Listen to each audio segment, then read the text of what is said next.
नमस्कार मित्रों, आप सभी का नरेंद्र विश्वकर्मा यूट्यूब चैनल में मैं नरेंद्र विश्वकर्मा हार्दिक स्वागत करता हूँ।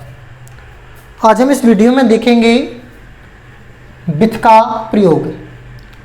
आज हम वित्त के प्रयोग को सामान्य बोलचाल की हिंदी में समझाने का प्रयास करेंगे।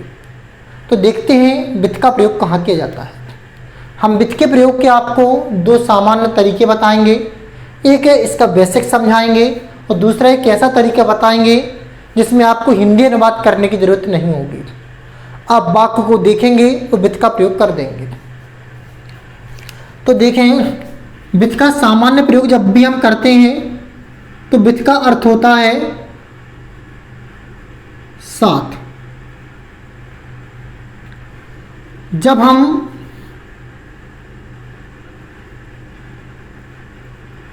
कोई कार्य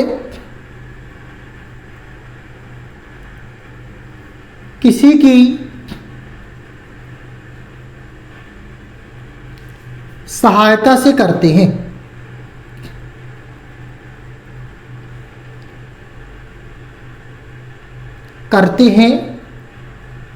या साथ रहकर करते हैं,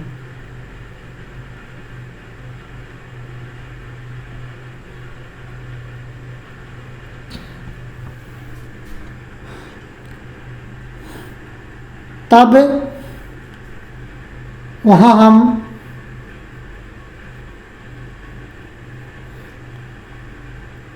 वित्त का प्रयोग करते हैं।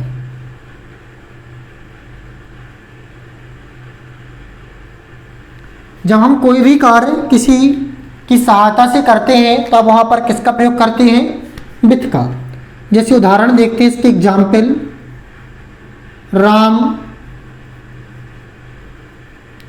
पेन से पत्र लिखता है। तो राम पत्र लिखने का कार्य कर रहा है तो किसकी सहायता से करता है? पेन की सहायता से। यह हमने इसका दूसरा तरीका बताया है कि साथ रहकर करते हैं। जैसे कोई भी व्यक्ति पत्र लिखने का कार्य करे तो क्या वो पेन को इस प्रकार दूर रखकर लिख सकता है? पत्र कभी नहीं लिख सकता। पत्र कब लिख सकता है? जब पेन को अपने साथ में लिए हो, या दूसरे शब्दों में कहें बिना पेन की सहायता से पत्र को नहीं लिख सकता है। तो इन दोनों तरीके के आधार पर हम यहाँ पर इससे शब्द आया है, यहाँ पर किसका प्रयोग करेंगे? वित्त का।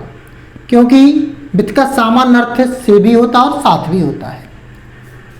या हम इसे ऐसा भी बोल सकते हैं, राम पेन के साथ पत्र लिखता है। इसको जब हम इंग्लिश में कन्वर्ट करते हैं तो यह कुछ इस प्रकार कन्वर्ट होता है, Ram writes letter with pen. तो हमने यहाँ पर वित्त का प्रयोग क्यों किया?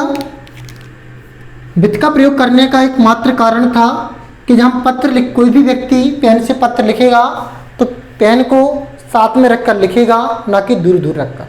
यदि दूर दूर रखकर लिखता है तो वहाँ पर हम वित्त का प्रयोग नहीं कर सकते और वैसे लिखने का कार्य संपन्न नहीं हो सकता। हम कुछ एग्जाम्पल और अब बता रहे हैं। यहाँ पर आप बताइए कि किसका प्रयोग करेंगे। जैसे राम श्याम से लड़ रहा है, तो राम और श्याम दोनों आपस में लड़ रहे हैं, तो वो कैसे लड़ेंगे? एक साथ साथ रहकर लड़ेंगे कि अलग अलग? तो आपका आंसर होगा सर साथ साथ रहकर लड़ेंगे।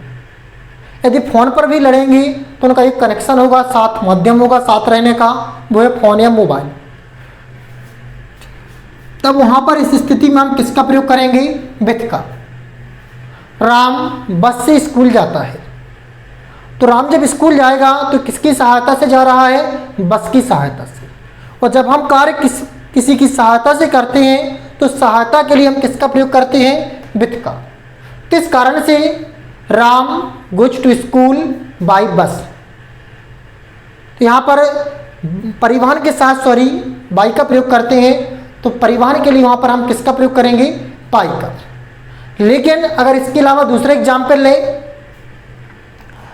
जैसे बस के लिए तो परिवहन है, परिवहन के साथ वाई का प्रयोग करते हैं। दूसरा एग्जाम्पल लेते हैं, राम चाकू से प्याज काटता है। राम किससे प्याज काटता है? चाकू से।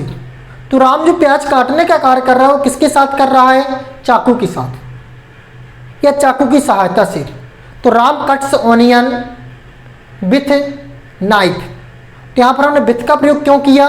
क्योंकि जो राम प्याज काटने का कार्य कर रहा है वह चाकू की सहायता से कर रहा है। तो हम किसका प्रयोग करेंगे? विथ का प्रयोग करेंगे। तो आप विथ के प्रयोग में सामान्य अर्थों में से समझ सकते हैं कि जब हम कार्य किसी की सहायता से या साथ रहकर करते हैं तब वहाँ पर किसका प्रयोग करेंगे? विथ का प्रयोग करेंगे। या घरेलू यंत्रों के लिए आपको कहीं पर भी कोई घरेलू यंत्र दिखता है, जैसे चाकू, कुल्हाड़ी,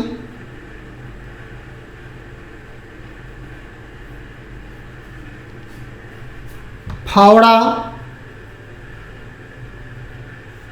तो इस प्रकार के घरेलू यंत्रों के साथ हम किसका प्रयोग करेंगे? विथ का प्रयोग करेंगे। जैसे एग्जाम्पल तौर पर देखें, Ram cuts onion with knife. यहाँ पर 3 ऑप्शन आपके साथ आ सकते हैं, बाई का, विथ का और फ्रॉम का। तो यहाँ पर हम किसका प्रयोग करेंगे? विथ का प्रयोग करेंगे, क्योंकि नाइफ यानी चाकू यह एक क्या है? घरेलू यंत्र है। और घरेलू यंत्रों के लिए हम किसका प्रयोग करते हैं? विथ का प्रयोग करेंगे। बाई का प्रयोग हमने सामान्य शब्दों में भी एग्जाम्पल विथ का समझाते समय निकल गया था। तो हमने बताया था कि बाई का प्रयोग करते हैं हम परिवहन के साथ। जैसे राम बस से स्कूल जाता है तो बस यहाँ पर परिवहन है, तो किसका प्रयोग करेंगे? बाई का। तो उम्मीद करते हैं कि आपको विथ का प्रयोग अच्छे से समझ में आ चुका होगा। यदि अच्छे से समझ में आया है तो नीचे कमेंट बॉक्स में कमेंट करके जानकारी जरूर दीजिएगा। नमस्कार मित्रों, जय माता दी, राधे राधे, जय श्री राम।